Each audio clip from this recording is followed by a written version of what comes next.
네, 김치영입니다. 매주 수요일은 ETF 전략 살펴봅니다. 네, 오늘 이 시간은 한국투자신탁운용 에이스 ETF팀의 김승현 부장과 함께하겠습니다. 어서 오세요. 네, 안녕하십니까. 이번 달도 이제 슬슬 마무리가 돼 가긴 하는데 네. 이벤트가 많았습니다. ETF 시장 한번 전체적으로 수익률로 좀 점검을 해볼까요? 네, ETF 시장 수익률 먼저 주간 단위부터 먼저 점검을 하도록 하겠습니다. 네. 물론 이 수치 같은 경우 최근에 나스닥이 신고가를 갱신하긴 했는데 하루 이틀 정도 시차가 있어서 조금 반영이 덜 된 걸 감안을 해주시면 될 것 같고요. 우선 가장 수익률이 좋았던 것은 철강 소재, 고려 아연을 편입하고 있기 때문에 그렇습니다. 그래서 최근에 수익률이 가장 좋았고 지금 계속 M7 기업들의 실적 발표가 이어지고 있습니다. 그래서 테슬라 같은 경우도 최근에 수익률이 굉장히 좋았던 모습을 보이고 있고 그 외에 차이나 관련된 종목들, 그다음에 팔라듐 이런 종목들이 주간 수익률 상위에 위치한 것을 확인할 수가 있습니다. 네. 네, 그 외에도 배터리 관련된 그다음에 화학개미와 같이 좀 미국 관련된 종목들도 상위에 나오고 있고, 네, 중국 굉장히 좀 핫했다가 지금 조금 조정을 받고 있긴 하죠. 그래도 여전히 중국 관련된 종목들도 상단에 있는 것을 확인할 수가 있습니다. 한 달로 넓혀보면 어떻습니까? 네, 한 달 같은 경우도 역시나 중국 관련된 종목들이 좀 상위에 있긴 합니다. 과창판 같은 종목들 역시나 중국 정부의 집중적인 육성이 정책에 대한 기대감이 이어지면서 단기간에 높은 수익률을 보이고 있고요. 전부 다 5개 상위 탑5 같은 경우에는 중국 관련된 종목들로 저희가 확인할 수가 있습니다.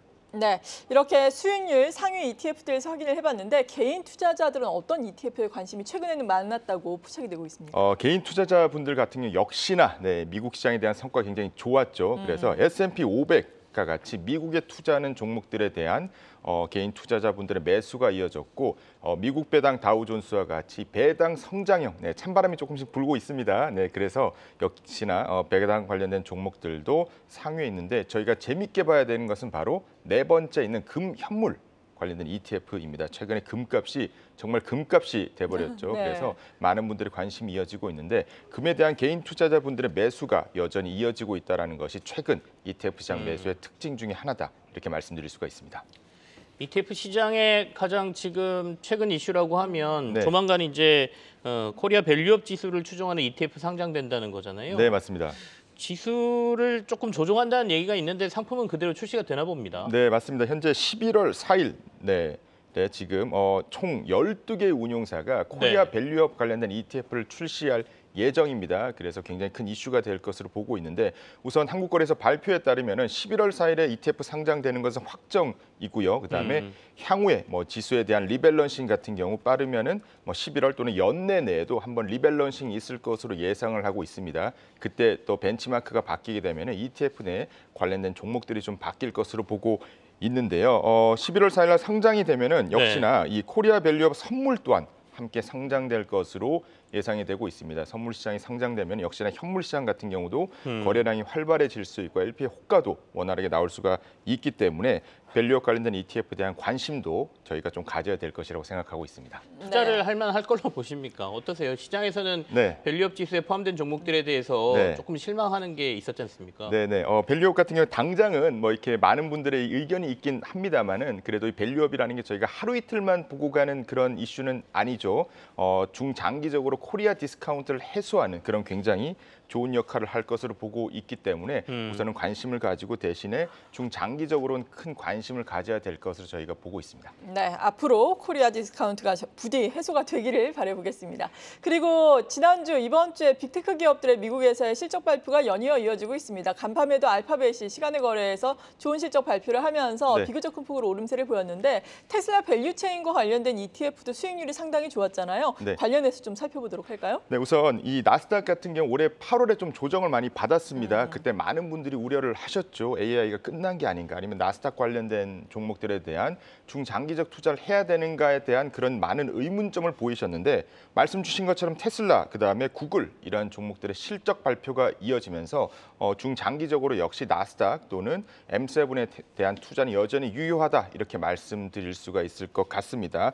미국 주식의 가장 큰 특징 중에 하나가 바로 이 실적이 좋게 되면은 이런 대형주도 하루에 20% 그 이상도 오를 수 있는 게 바로 미국 관련된 이 대형주들 M7 종목들입니다. 그래서 네. 우선은 M7 중에서 2개 기업의 실적 발표가 있었는데 전부 다 예상보다 좋았죠. 그래서 저희가 사전에 실적이 무조건 좋다 나쁘다 이렇게 뭐 흔히 말하는 이 갬블링하는 것처럼 베팅할 수는 없습니다만 그래도 이 중장기적인 상승 흐름은 이어갈 것으로 예상되고 있기 때문에 실적 발표에 대한 이 결과는 저희가 주목하면서 장기적으로 투자하는 것이 매우 중요하다 이렇게 보고 있고요. 네. 저희가 조금 예측을 해본다면은 여전히 뭐 구글 같은 경우 클라우드에 대한 실적이 굉장히 좋았습니다. 그래서 클라우드는 구글만 하는 게 아니라 역시나 다른 빅테크 기업들도 함께 하고 있기 때문에 조심스럽지만 관련 기업들에 대한 실적도 나쁘지 않을 것으로 보고 있고 11월 중순에 14일에 예정된 엔비디아 실적까지 저희가 보게 되면은 TSMC의 실적이 또 지난번에 발표된 게 좋았기 때문에 조심스럽게 이런 AI 그다음에 빅테크 M7 종목들에 대한 그런 실적은 네. 좋을 것으로 예상되고 있습니다. 갑자기 좀 궁금해진 게 생겼는데 네. 이게 ETF라는 게 주가를 그대로 따라가야 되는 상품이잖아요. 네. 근데 이게 실시간으로 반영은 안 되는 거고 네. 전일 미국에서 급등한 뭐 테슬라나 오늘처럼 구글이 급등하면 네. 아침 일찍 구글 많이 포함된 ETF를 시초가에 사면 네. 그게 나중에 반영돼서 좀 그런가요? 수익이 납니까? 그렇지는 않습니다. 많은 분들이 궁금해하시는데 이 시장 같은 경우 굉장히 이 24시간 뭐 네. 선물 같은 경우 돌아가는 경우가 있기 때문에 지금 만약에 관련된 뭐 테슬라 밸류체인 또는 구글이 포함된 ETF를 검색하시면은 LP라고 하죠. 유동성 공급자가 이 실시간으로 그 장외 오른 가격을 반영해서 LP 호가를 대고 있습니다. 그렇기 때문에 이런 실시간으로 오르는 것들은 LP 호가를 통해서 실시간으로 호가로 반영이 된다. 이렇게 봐주시면 될 것 같습니다. 네, 역시나 미리미리 투자 전략을 세워봐야 되겠습니다. 네. 뒤늦게 따라가면 별로 수익 안 난다 이런 말씀이시군요. 네. 앞서 이제 금 가격 얘기를 좀 하셨습니다. 최근에 진짜로 금값이 급등을 하고 있는데 네. 예. 금 ETF를 조금 자세히 좀 살펴볼 수 있을까요? 네, 우선 시장에 나와 있는 금 ETF 같은 경우 선물형 ETF도 있고 그다음에 네. 현물형 ETF가 나눠져 있습니다.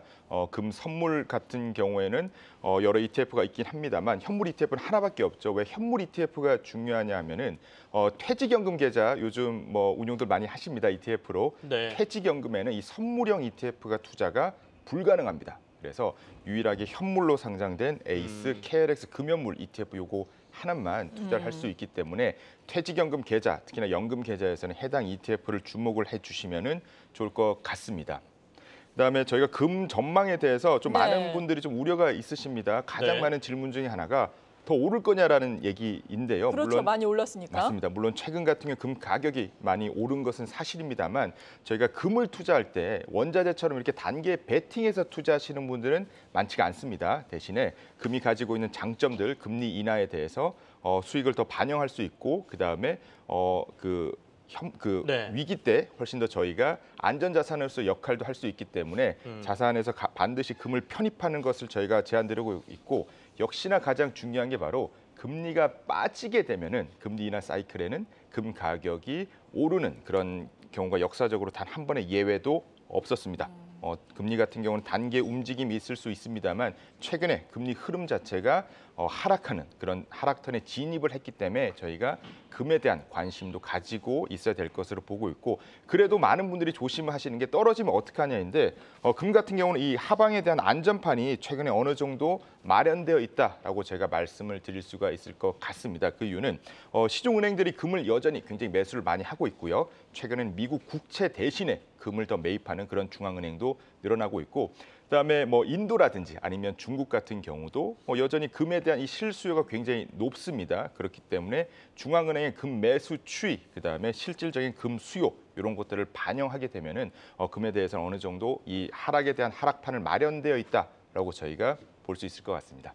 네, 지금까지 한국투자신탁운용 에이스 ETF 팀의 김승현 부장과 함께했습니다. 감사합니다. 감사합니다. 계속해서 다양한 경제 이슈를 알고 싶다면 구독과 좋아요, 알림 설정 부탁드립니다. AI 캐스터 권미정이었습니다.